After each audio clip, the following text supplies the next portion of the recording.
I'll just introduce myself. I'm David Nettleton. I'm one of the core team at Bristol Innovators Group alongside Hannah and Rob, who are also here today. As you probably know, the Bristol Innovators Group is a city-based cross-sectional innovation network. What's it for? It's for connecting all of us together. Everyone is interested in innovation in the city. We also want to create a bit of a learning environment for innovation, and that's what this is about, which is great. And we also get a lot of some projects spark from the connections we make in big, so that's all good. And we've been joined today by our speaker, Marissa Ellis. Thanks very much, Marissa, for putting this on with us. Marissa's a strategist, an advisor, and speaker and best-selling author, and founder of Diversely, and a thought leader in the world of inclusive intelligence. She's, before starting Diversely, had a rich career in consultancy and actually worked for lastminute.com, which I found out yesterday when she got out of university, which is great. Love that. She's also, as part of Diversely, she's produced the inclusive innovation playbook recently, which is for the digital tech world to help build inclusive innovation practices. Anything else you want to say, Marissa? I'm handing over to you. Take it away. Thank you so much. Thank you so much. And thanks to everyone for joining. I know there'll be a lot more people listening in on the recording, so thank you to those people as well. Today's session, and thanks to Big as well for kind of collaborating to put on this series of events. This is just one of a series, so stay tuned to listen to some of the other talks as well. Today's talk is all, well, it's not really a talk, it's a session, it's a conversation. I very much hope it will be interactive rather than a sort of just a one-way discussion from me. But it's all about the inclusive innovation revolution. And essentially the way that we've been innovating forever is missing something. And inclusion, thinking about diversity and inclusion has not been systemically and systematically part of innovation practices. And the work that I've been doing at Diversely is really trying to change that. So what I'd like to do today is give you a bit of an introduction to what inclusive innovation is. I mean, people know the words inclusion, they know the words innovation, but what does it really mean? So we'll start by giving you a bit of an overview of that. And then what I'd like to do is introduce you to a couple of tools that we've created at Diversely that you can use within your own practices to start thinking ultimately more inclusively about the products and services that you create. So I am going to share my screen. Is anyone working on any digital products or services at the moment? Is anyone, if you are, maybe share in the chat, or just speak. There's not that many of us on the call, so feel free to just share the kinds of products and services that you're working on. And we'll try and make this as kind of specific to you as possible. Yes, I am at the moment. Tell us more. Right. Well, at the moment, I am I'm working with a US research technological research company, and I'm working on product development with them at the moment. It's fully remote, so everything is digital, and yeah, so I'll be very interested in what you've got to say. Okay, perfect. Anyone else? Any other products and services, specifically B2C? But all of this stuff applies just as much to B2B as well. But today we'll be focusing in a bit on the B2C world. Any other products and services that people are working on that they want to share with the group?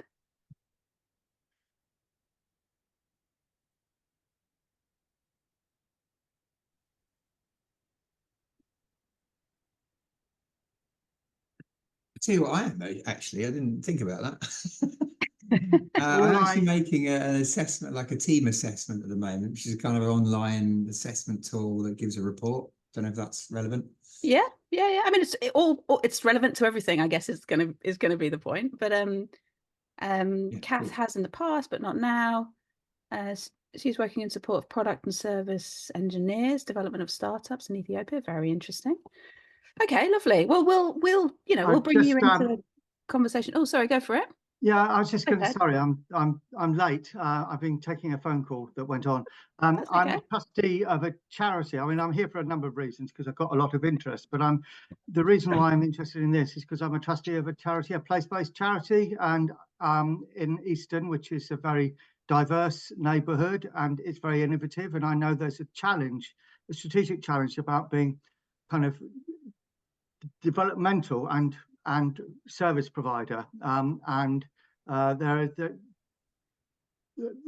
digital economy, kind of the digital ways of working, can either lead you one way or the other, or hopefully kind of help us to be able to straddle that. It's a challenge for this kind of organisation with different multiple accountabilities. Oh, interesting, very interesting. Thanks for sharing, Ted. Brilliant. Well, let me share my screen. Can you see my screen? Yeah, okay, perfect. So my goal, I guess, for today's session is hopefully to build everyone's knowledge. So wherever you are, however much you know about the topic of inclusive innovation, I hope you'll know a little bit more by the end of today's session. And also I want to give you, as I said, some tools that you can take away. So we'll start with a bit of an intro, and then we'll kind of start looking at some of these frameworks.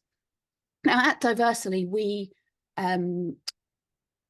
work in the area of inclusion. We run strategy workshops, we do leadership development, we help organizations build inclusive cultures, and we do a lot of work around inclusive innovation. And whenever we start our workshops, specifically our kind of leadership or inclusive teams workshops, we start with a bit of a workshop code. So I thought I'd share that with you today, just to kind of set the scene in terms of, I guess, the mindset that I want you coming into today's session with. It's a relatively small group, so I hope we can all feel kind of safe and able to speak up. But bring your curious mind. I hope today will challenge your thinking.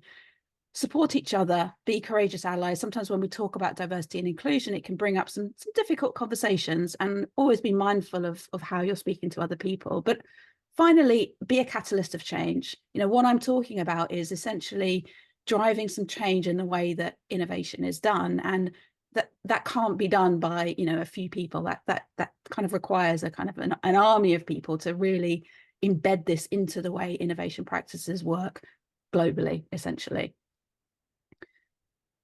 And I want to hear from all of you. I want it to be an open, interactive discussion. And I care about individuals over uniformity. We don't all have to agree. In fact, it's kind of more fun in some ways if we don't. Just always be respectful to each other. So that's what I ask of you all kind of coming into today's session. So if I can get a kind of thumbs up or a yes in the chat to say, yeah, let's do it, Marissa. Let's kind of approach today's session with this kind of mindset in mind. That would be amazing.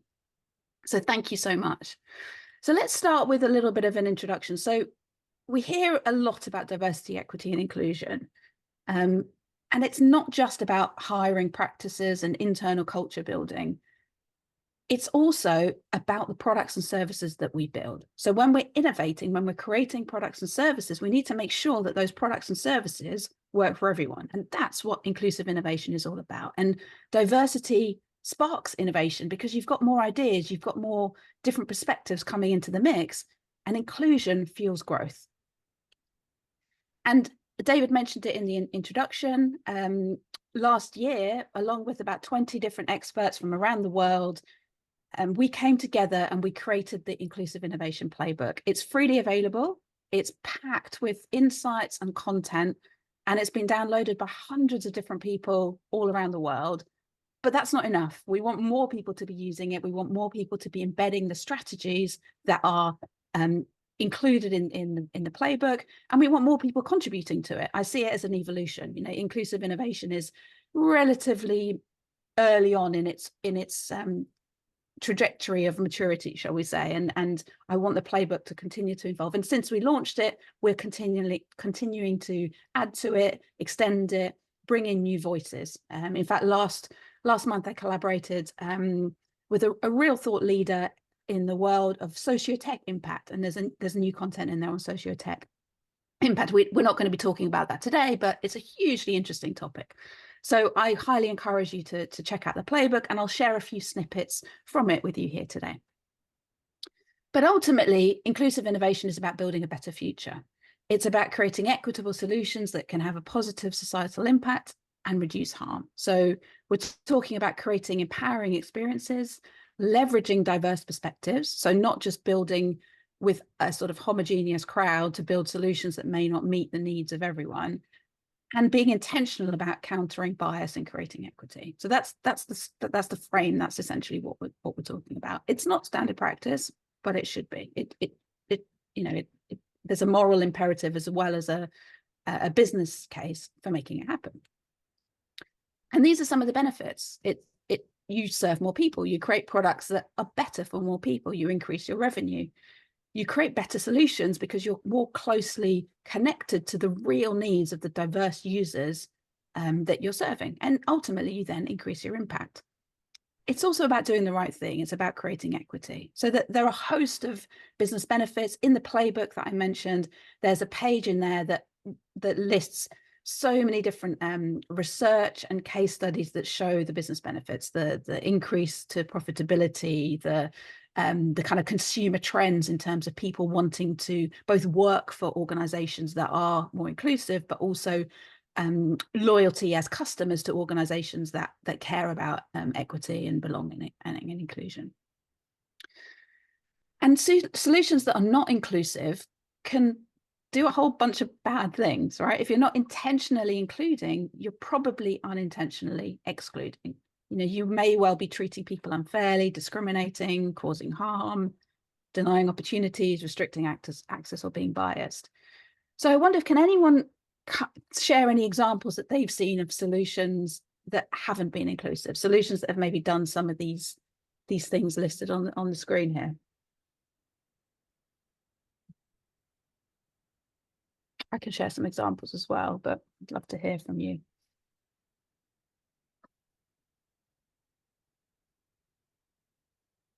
Yeah, go for it. Ted? Oh, you're on mute. Sorry, I can't see myself because I'm looking at your slides. But is that me you're asking to go for it? Yeah, it was, yeah. Yes, okay. So, I mean, examples abound in life, and you don't necessarily notice them unless you get feedback or you feel excluded. But one of the ways in which I've seen this happen is in the way in which changes in open spaces have been played to what is seen as the senior or the most significant stakeholders in those open spaces, and the people that aren't visible, perhaps because they don't find those open spaces to be attractive to them or meant for them, aren't involved in any redesign or innovative approaches to reusing or making sustainable those places. So, I mean, I'm being vague because I don't want to be controversial about individuals, but this happens very frequently. So it's people, when they're designing something, they'll say, oh, these are the stakeholders, because you can see them. And actually, you don't know the stakeholders that you can't see, and you don't know why they're not there. And even when you look at who's there, yeah, it can absolutely. be determined.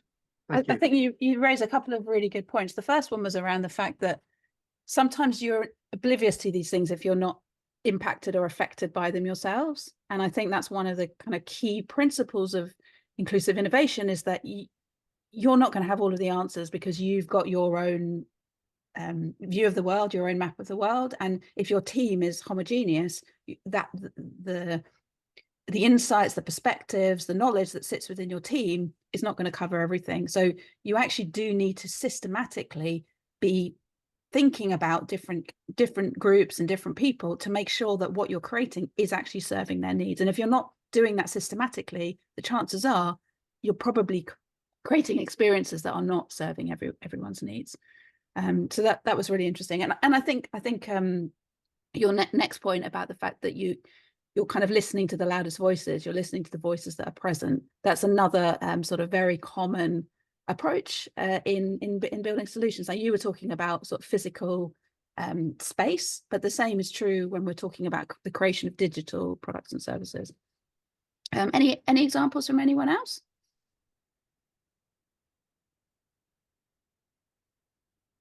There's quite a bit in the chat, Marissa, but Oh, I've got one. I do quite a lot of work with Innovate UK, and because Bristol's such a creative hub, there's an increasing number of fascinating, innovative companies springing up in this town who really want to access the kind of funding that Innovate UK offers through its competitions. But we've had a lot of problems recently with companies just not being able to really deal with the complexity of application processes. And I know the process is designed to kind of wheedle out the people that perhaps wouldn't follow through well on money that's granted, but the way the forms are set up, the way the process is set up, doesn't really account for a lot of neurodiversity, for example. Yeah. I thought I'd share that. Yeah, no, thank you, and thanks for that, Hannah. There's loads of fantastic suggestions in the chat, so thank you to everyone. I can see that Jennifer's got her hand up.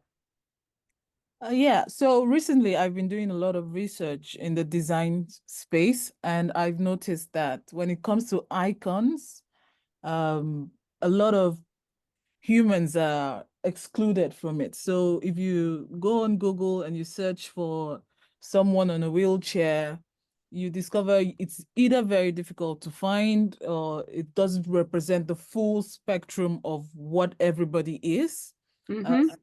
People tend to be excluded in that space of design. So it's also something I thought about. Yeah, absolutely. And it comes up in even emojis where, emojis don't necessarily reflect all skin colors. And that's an example of something that has changed recently, where organizations are starting to diversify. There's a couple of strategies actually when it comes to visual imagery. One is called abstraction, and I'll give you an example of that later, where instead of trying to represent humans, you represent something that isn't a human, so therefore you're not trying to kind of show everyone. And the other is diversification, so that you're explicit in showing the diversity of lots of different people, so that your website, your marketing, or your product imagery is not always people who all look the same. And those are two very sort of common strategies for tackling that. So thank you to everyone. I mean, I think that there are a lot of examples. One of the kind of most famous examples is crash test dummies, which I think for decades were only modeled on the male form. So people were literally dying because they were, it's many years later they decided, oh, maybe we should model them on the female form as well. And what they did was they just made them smaller. They didn't sort of consider any other differences in the kind of the male form to the female form. There are also things like voice recognition systems that don't work with all voices. There were some early systems that literally didn't work with a female voice. Now it's a bit more nuanced, where certain accents or certain dialects are just not recognized. There was the A-level in the UK. There was the A-level prediction system algorithm during COVID, and it was essentially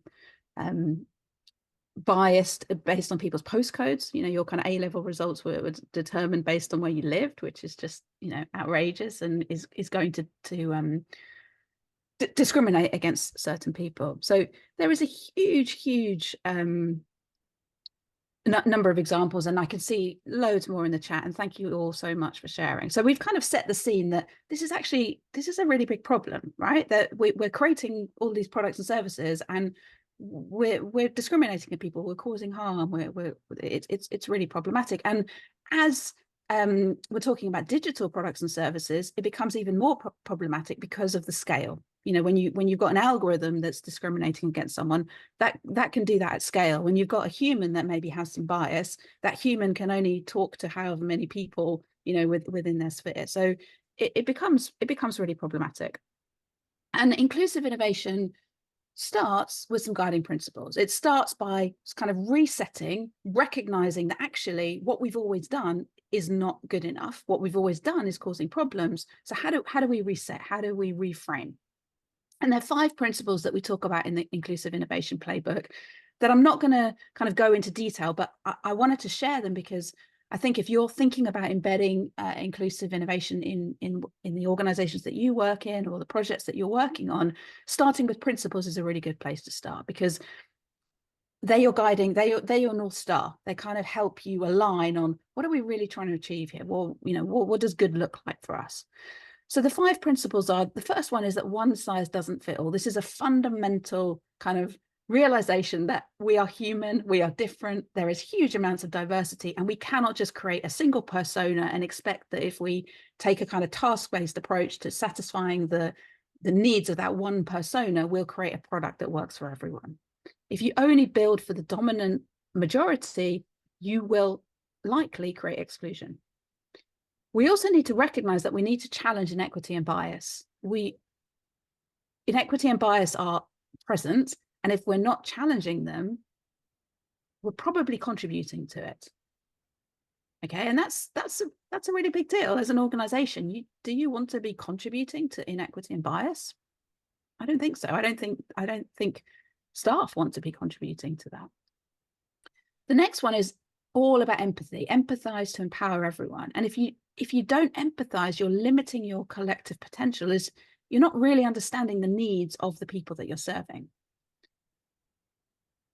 Building with, not for, this is huge. And this is about, we've touched upon it already, recognizing that you need to involve the people that you're building solutions for in the process to be able to create solutions that are going to work for them. You know, you can't just build something and hope that it works for your target audience if they're not involved in the process. And finally, be accountable for impact. We've seen some examples of how things can go wrong, and organizations need to be accountable for that. And if you start to become accountable for your impact, it changes how you approach inclusive innovation, because you start thinking proactively about the impact you could be having. And we're going to be talking more about that later. And again, in the Inclusive Innovation Playbook, there's a section there on impact checkpoints. You know, if you've got an innovation life cycle, why not put an impact checkpoint in where you're looking back, you're looking forward, and you're thinking about the potential impact of your innovations.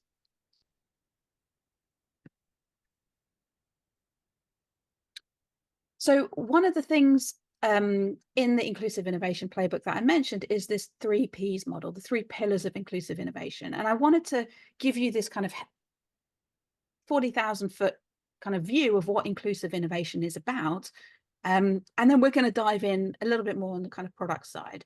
So essentially, inclusive innovation is the combination of inclusive products with inclusive people and inclusive practices. You need all 3 of those to be innovating inclusively. It starts with inclusive people, and inclusive people have got inclusive leaders. The culture's inclusive. You've got diverse participation, so you're kind of getting all of these different insights. And without that, there are going to be knowledge gaps, which can result in poor decision making.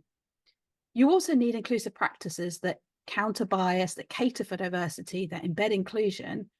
And without that, you're going to be excluding groups or people, and you'll be creating unintentional harm. And then finally, you need to be thinking about the products that you're creating. How are your experiences inclusive? What does the content look like? How are you using data and technology? And if you're not doing that, you're likely to be underserving segments of your target audience, which can result in missed opportunities. So those are the 3 Ps. And if you go to the Inclusive Innovation Playbook, there's plenty of content on each of these.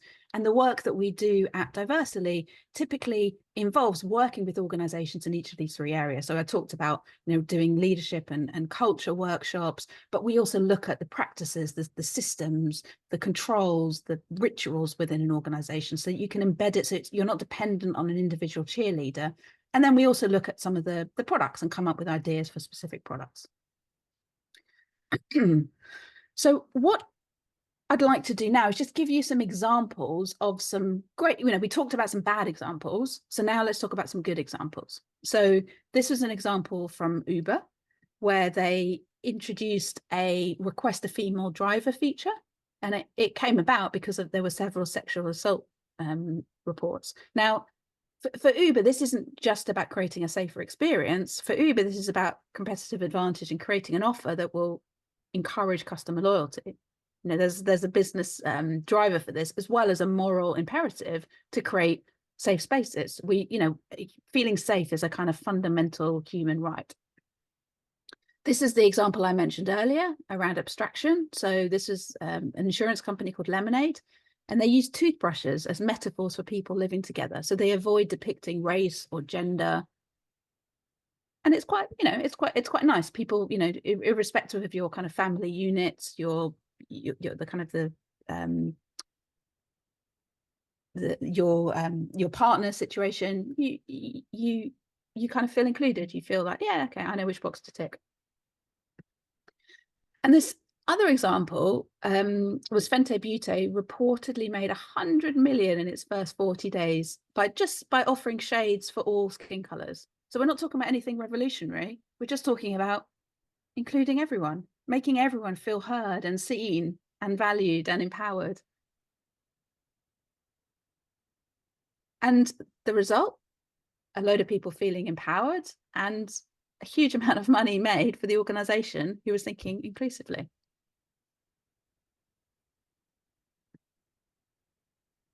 And one more example from Google, where they've introduced some inclusive search onto Google Maps and into search, so that they can highlight, for example, Black-owned businesses or women-led businesses or highly rated businesses.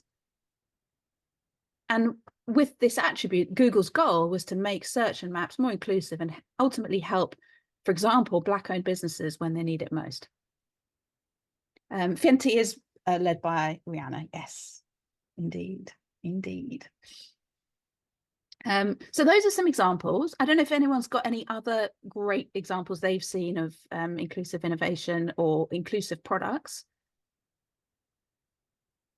If you want to share those, I will happily invite you to share. Marissa, I was just saying in the chat that I can't remember who led it, but there was a project in Bristol, and you reminded me with the Uber example, called Safer Streets. I don't know if anyone was involved in that, and I'm sure they got groups of women involved in city planning, basically. So giving their thoughts and advice on how to improve street safety, like with lights and things like that. I think it's really important, because if you just design streets without thinking about the kind of the elephant in the room, which is that most women don't feel safe walking down those streets when it's dark, or maybe even when it's not dark, you're kind of missing this, you know, this, it's kind of so obvious to someone who always feels that way, and for someone who it doesn't occur to them, you're going to design things in a completely different way. So it's a really great example. Yeah, I mean, I don't, if other people have got examples, obviously speak up, but just on that note, like I've just experienced it a lot, because my background is charities and community interest companies, and obviously you have to pull together everything through funding, and you have to do everything quickly, and so often it can get overlooked, because including people can take a lot of time, especially when you're developing like projects from the ground up. But it's always worthwhile in the end, because I think a lot of people just use assumption as their basis, or kind of research, or you know, questionnaires they've done in the past. But actually having those people in the room, I used to run for a housing association in London. I used to run like our residents groups. So we'd get them to come in and kind of give their voices and advice on what they think, how they think our project should be run. And it always was the way that things that came up that we just, you know, you wouldn't have thought of, like what I was saying about a local CIC that I ran a project with in Bristol. One of the problems was where the project was run. It was to do with kind of young people not feeling like they could go to that area, because if they were from a different area, it was almost not gangs, but it was almost like if they were seen on the streets where they weren't from, then that could cause problems. Do you see what I mean? So and you just never would. You wouldn't know that if you weren't in that world. Yeah. So basing stuff on assumptions and thinking that you know the answers. Yeah, absolutely. And it doesn't have to be more expensive. I mean, you know, I think one of the key messages is that if you build it into your practices and you're thinking in a more inclusive way, it becomes just part of how you build, how you create, how you think. And yes, of course, if there'll be moments when you when you do want to reach out explicitly to bring more people. But if you've built up your networks, you've built up those processes, and actually you're creating better products and services, you're serving more people, you're increasing your reach, the kind of the money, you'll be bringing more money in, so it kind of justifies the effort. It's just a different way of operating that it becomes built in, and yeah, it's a no-brainer. I mean, it ultimately becomes that way. I sort of think that this will be something a bit like recycling, where we look back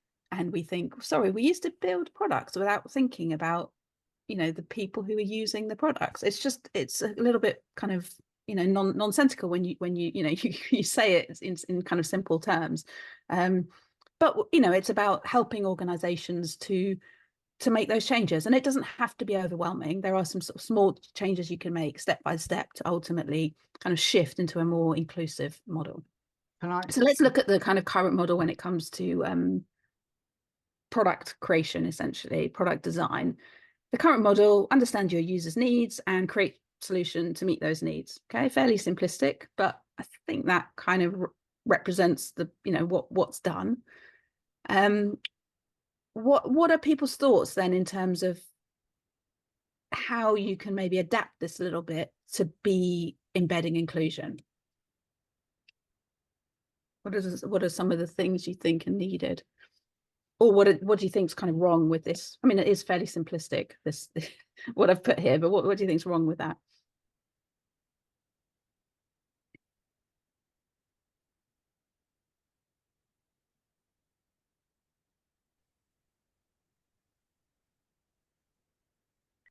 I guess, Marissa, this is Rob. I guess for one thing, you may be speaking to some users, but not most. You may be speaking to people that you usually speak to, but you may not even know who you don't know who are in the user group. Yeah, I think that's pretty common. Yeah, and you may not be thinking about, are those users, what's the gender of those users, and are there trends in terms of their experiences? You're just hearing experiences and processing that without actually explicitly thinking, oh, are there trends? And we don't want to put people into boxes. However, when you start noticing trends, that's when you start realizing that actually these aren't isolated experiences. Go for it, Ted. Oh, but you're on mute. This partly goes with what Hannah, I think it was saying. Sorry, I'm new to you, apart from Rob. But if quite a lot of solutions are developed by people who are professionally linked in with a particular way of doing things, the craft of their trade, you might call it, whether they're lawyers or planners or designers of chips or whatever. So they will tend to benchmark their practice against other people in their field, because in a way that's how they know they're doing a good job. Whereas actually every now and then, at least, these trades need to kind of step back and look at what, because they're almost likely to be creating the problems by their behavior, by their design parameters, etc., that are creating problems for the users or the wider community of market or whatever. And so there's a need to step back and actually look at the system from a different point of view. Absolutely. And not just from the producer's point of view, if that makes sense. Yeah. Oh, absolutely. I mean, I think I almost wrote to Hannah's point is about in my field, it's generally about really seeing the communities that you serve as the assets on which you build, rather than just doing what a similar organisation did in Birmingham or down the road. We've got to respond to our opportunities and our needs. Yeah. Absolutely. And it kind of relates to what I was talking about earlier about this idea of building with, not for. But it's also this idea of you really have to value diversity, and you've got to think about lived experience as being as valuable as professional experience. And it's the combination of those things that then enable you to create the best solutions. If you kind of in your ivory tower of I'm the expert, but I'm not really going to listen to those people because they don't really understand the ins and outs, but they're the ones who are living, living and breathing, and they are the masters of their own experience. That, that's when the kind of magic happens. So did I see Glenn had her hand up, or? Oh, but I think you're on, we can't hear you. Although it doesn't look like you're on mute, but we can't hear you. Yeah, maybe we'll let you have a play with your. Yeah. Oh no, Can there you you hear go. me now? Oh, We great. can hear you Okay, now. I Yeah. just switched my microphone. Yeah, I was just, I put my hand down because I think I was just going to say what you were saying, Marissa, which is like the users being involved in the solution isn't explicit here. So maybe they're involved, but alternatively, this could really easily be read as someone understanding users' needs and then someone creating solutions to meet those needs without actually getting users themselves involved. Yeah. And I also think so. I come from like a software background and working mostly for tech companies. And I think it's really easy, or I see very often that there's like a pretty small defined user base of personas, or just, you know, whatever market segment you think you're going to go after.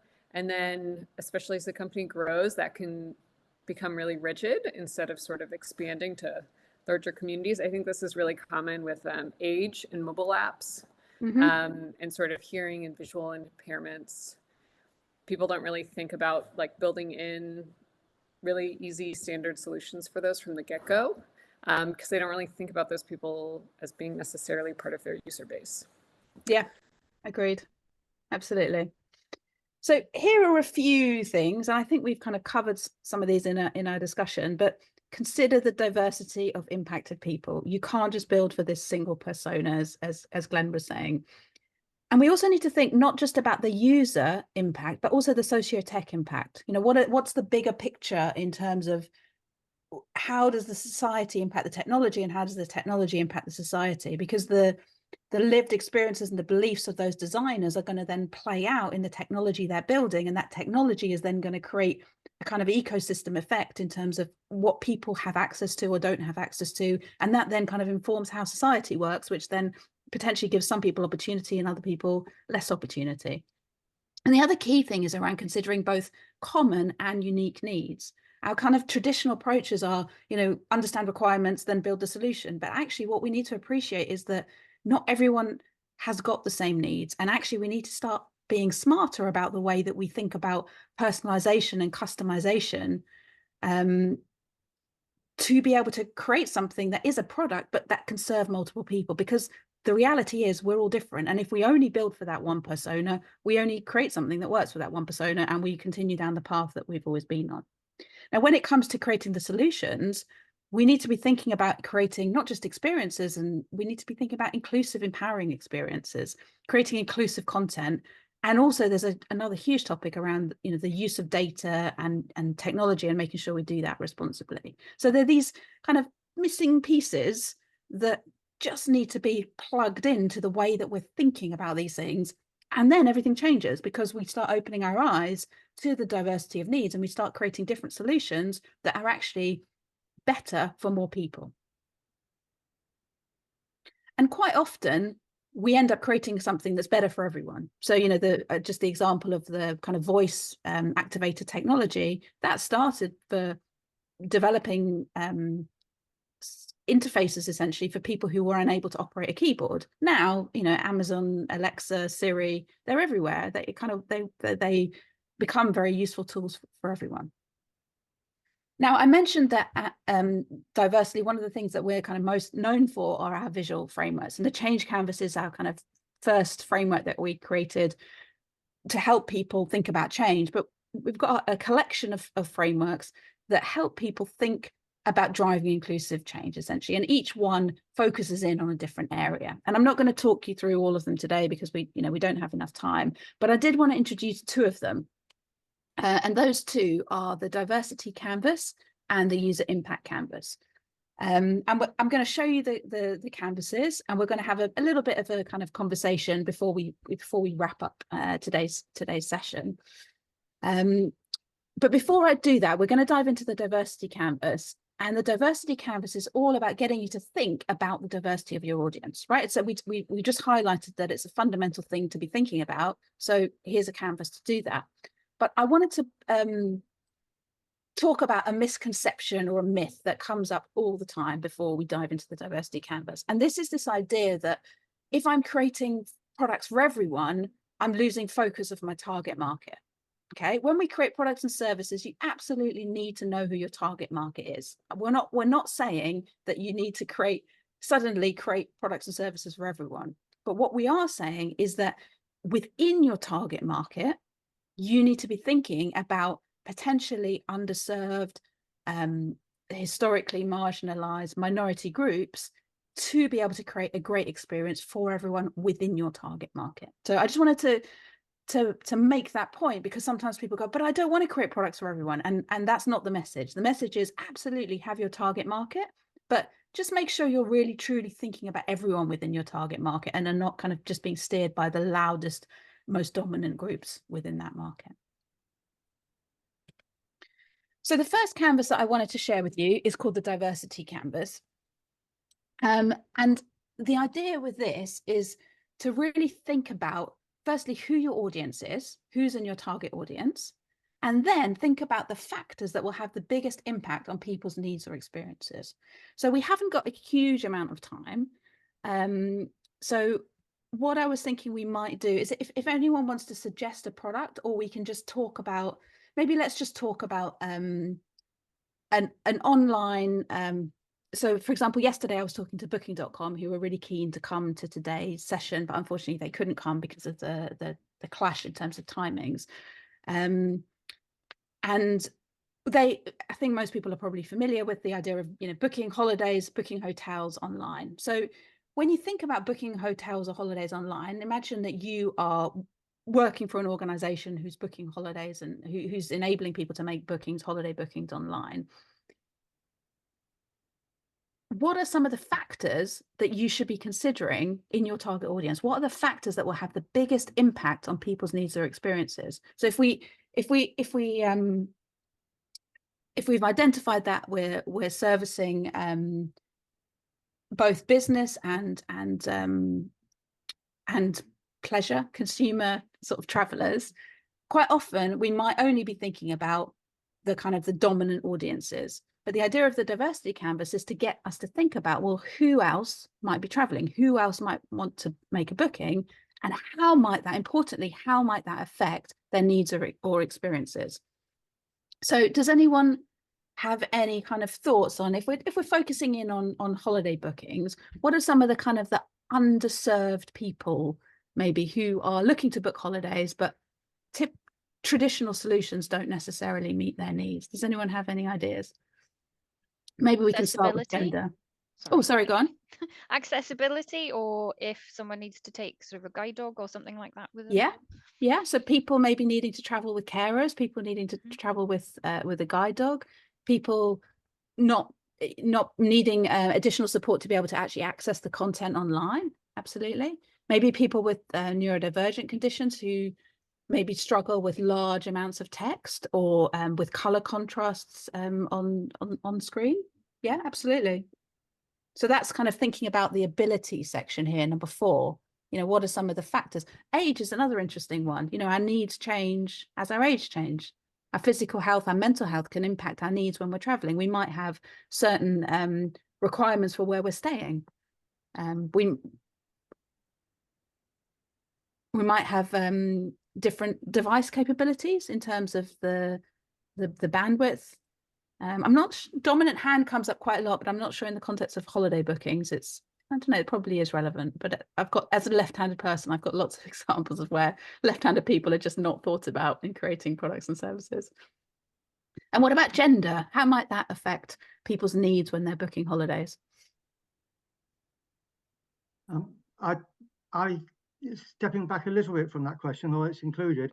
Yes, during the 90s, I ran a company called Community Transport, which was basically accessible minibuses for everyone to use. So people with disabilities weren't treated separately. They didn't have a disabled one and everybody else had.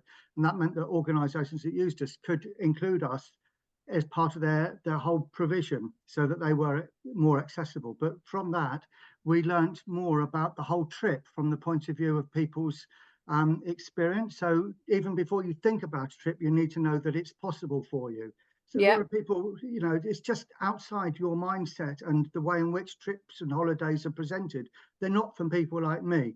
And then there's the whole thing about accessibility of, planning, packaging, planning, but accessibility of transport. And then you get these hotels that say, oh, we're accessible. But actually what they mean is that they've got a ramp and a toilet that might be on the ground floor.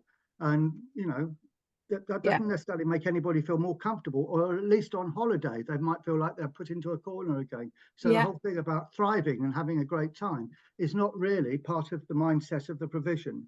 If that makes sense. Exactly. That's a really good point, because people are sort of thinking about their experience. And there's a comment in the chat about people building products kind of to suit them and to suit their needs. You know, maybe my experience of a holiday is somewhere with adventure and swimming pools, but maybe for someone with a young child, a swimming pool is a terrifying thought and they need a rail around it. Or for someone who's maybe housebound, they're going to need a lot of support to get to the point of even getting to where they need to go to then the relax. And that's going to bring a whole load of anxiety and additional challenges that the person who's just thinking about having an adventurous holiday is not thinking about. No, and people can have much more adventurous holidays than the industry thinks that they can. So there is some provision, for instance, for people with learning and physical disabilities to have very adventurous holidays, ones that I wouldn't dream of, but they are properly supported and designed. And so they're a niche. Unfortunately, those are quite expensive. So being kind of, what do you call it, early adopter kind of part of the product chain, maybe there's room for other people to come with a more kind of bulk view and make it more affordable. Yeah, absolutely. And it makes a huge difference. It's about empowering people and putting yourself in their shoes to understand, you know, what they really need and what the impact is going to be. You know, ethnicity is another interesting one. We were talking about swimming pools. You know, for some Muslim women, they would want to swim in a same-sex swimming pool, and they would want to be potentially covered up whilst swimming. You know, that having information about that kind of provision wherever it is you're going is really really helpful. There's a comment in the chat about, you know, being able to filter on your holidays, you know, talking about cultural acceptance or a single traveler. And it's this idea, once you start thinking about different people's needs, imagine if you could understand, you know, from other potentially people maybe who are from ethnic minorities, have they experienced, you know, how kind of friendly were those places that they went to? That would be an amazing thing to see. For people who are maybe in same-sex relationships, what do other travelers say about being, you know, their experience traveling as a same-sex couple in that area at that hotel?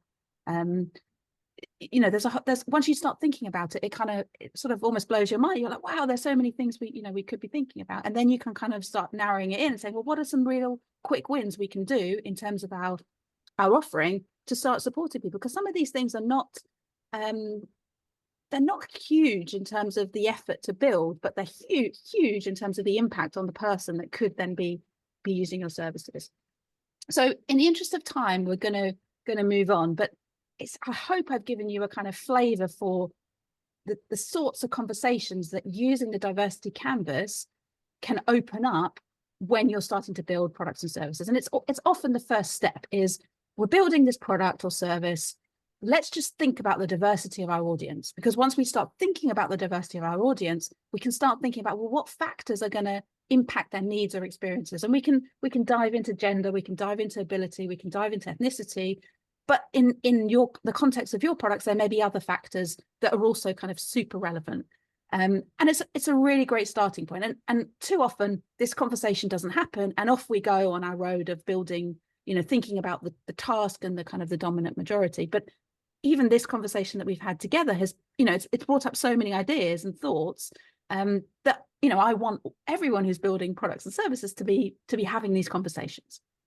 So we're going to move on to the next canvas that I wanted to tell you about. We'll stick with our kind of holiday example because it's fairly kind of accessible for everyone to understand. And this is the user impact canvas. So we've now started to get a feel for the different types of users, if you like, impacted people, the people that could be using our products and services. And it's not just the kind of direct customer, if you like. We talked about carers. You know, there may be other people who are impacted by the products and services that you're creating. But now we understand the diversity of our audience, let's start thinking about the impact our products and services can have on those users. potentially we could be having a negative impact. Potentially we could be creating harm, like some of those examples we shared at the beginning of today's call. Now, ideally, we should be making everyone feel included. Now, making everyone feel included, it's really important to understand this is just neutral. You know, feeling safe and treated fairly and able to participate, feeling welcome, feeling respected, that's neutral, right? That's just your kind of baseline. This is how we want everyone to feel. Yet, if you are not intentionally trying to make people feel included, those people are probably going to be sitting at number one. Their experience is probably going to be more of a negative experience, because you need to make an effort to make sure that everyone is feeling included, because there are barriers and obstacles that prevent some people from feeling included. So that's a really, really important point. But neutral's not good enough, right? We want to be creating amazing products and services. We want to be empowering people, right? As product creators or service creators, we want to change people's lives. We want to empower people. We want to make people feel valued and confident and successful and self-reliant and enriched. And by using this canvas, we can start not only looking back at the potential history in terms of what your products and services have done, but looking forward and thinking, well, how can we avoid creating harm? How can we make sure that everyone does feel included? And more importantly, how can we start empowering people? What are some of those obstacles and barriers that we need to overcome, and for who, in order to create more positive experiences? So we're going to finish up in a few minutes, but let's see if we can come up with some more examples together of, you know, we're still, you know, creating this amazing holiday platform.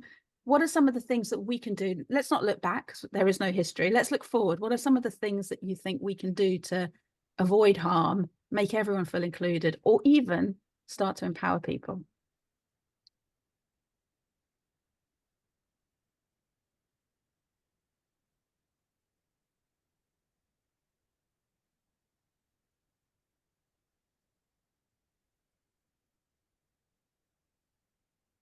We've already come up with a few ideas. We talked about using kind of abstraction in terms of some of the kind of sign up pages on our websites. We talked about the skin tones in icons and making sure icons represent lots of people. That's sort of sitting in the neutral space. In the negative space, where we talked about potential bias, some of the things we can do to avoid some of those things we've also talked about. So making sure that we've got diversity in the people involved. Another thing we can do if we're building face recognition software is make sure that we test it on multiple sort of people with different faces, you know, as opposed to only, you know, the local team. If we're building voice recognition software, make sure we test it with different voices. And we also talked about some positive experience. We talked about some examples in the holiday context about giving people insights in terms of whether places are kind of friendly for different groups. That was one example of that. That's really empowering, right? You go from a position of not having the information to being really empowered. Marissa, I'm conscious we're about to hit the hour. I wonder if you want to give us space for a question or two, if there are any. Yeah, sorry, I thought we had 5 minutes left. I was looking at the wrong clock. Yeah, we're just coming up to 2 o'clock now. Okay. Well, no, we definitely want to respect people's time. So let's leave that as a kind of a bit of homework, really, to think about impact. When you're creating products and services, think about impact. Think about both the negative, the neutral, and the positive impact, and take advantage of the canvas in order to do that. So we'll close off today's session just with a kind of a quick summary then. Inclusive innovation is about creating products and services that empower more people. And the 3 things you can take away are the 5 principles, the 3 Ps model, and also taking advantage of the frameworks. So if you want to get involved, if you want to do more, you can tell your networks about the Inclusive Innovation Playbook. You can take advantage of it yourself. You can take the Inclusive Innovation self-assessment, which is in the Inclusive Innovation Playbook, if you want to have a kind of a view on how your organization is doing. And you can also run a workshop using the Diversity Canvas. So we've got there's a quick feedback form. I don't know if David, if you want to maybe pop that in the chat. We'd love to get some feedback from people who attended today. And if anyone's got any kind of further comments or questions, please stay on. But I also appreciate that we're at time. So if you do need to drop, that's totally fine too.